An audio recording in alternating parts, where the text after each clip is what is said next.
the same advisory structure. Because when policy is filtered before it even reaches an election, votes don't change direction, they change packaging. But institutional influence alone doesn't move societies. To shape real outcomes, it needs something stronger: leverage, economic pressure, dependence that turns choices into necessities.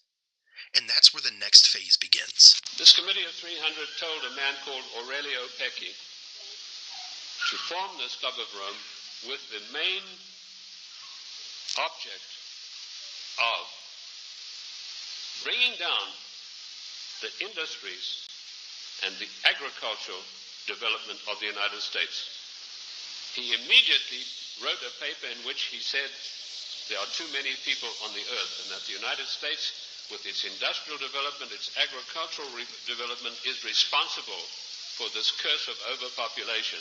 So the Club of Rome was instituted and organized to start an attack on the world's population using the United States as the whipping boy. And they came up with a paper called the Zero Growth Post-Industrial Plan for Industry and Agriculture for the United States of America. This is where his claims shift from politics to pressure. He connects the committee of the Club of Rome. He connects the Club of Rome to zero growth. And then he connects zero growth to one outcome: tightening the system. Now, you don't have to accept the motive he assigns to it, but the mechanism is real. When systems tighten, the impact doesn't hit evenly. The wealthy buffer it, the poor adapt to it, and the middle absorbs it. Mortgages, wages, savings, stability. That's the layer that carries the strain. Now listen closely to what he claims next. The middle class in the United States of America had to be destroyed because in the coming push to a world order, the middle class would be the stumbling block. Because history had shown that the peasant class in ancient days, when they had revolted, were just easily crushed.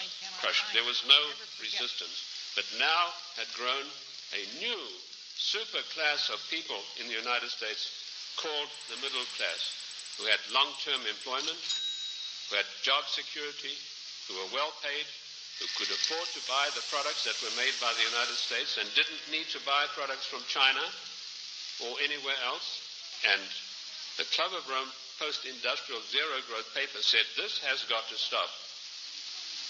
We have to bring down the middle class of the United States. And the way that we will do this, the way that we will accomplish this task, is by crushing their industries. Whether you call it policy, markets, or